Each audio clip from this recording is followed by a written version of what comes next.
दुआ करेंगे या ये नहीं करेंगे? कुरान पढ़ेंगे, नबी का फरमान पढ़ेंगे और इंशाअल्लाह इतना पढ़ेंगे, मेरी ख्वाहिश है अल्लाह वो वक़्त दे देना जब मुझसे पढ़ने वाले, मैं भी चाहता हूं मैं अपने पीछे कोई जायदाद ना छोड़ूं।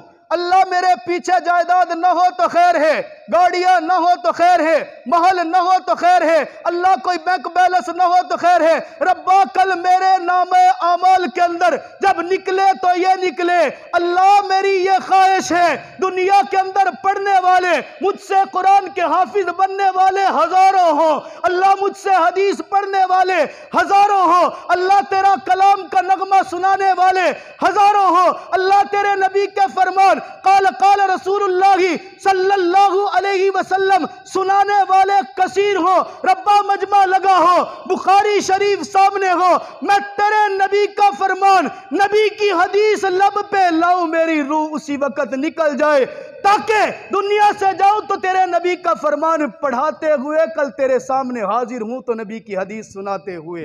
अल्लाह ताला हमें अमल करने की तौफीक अता फरमाए।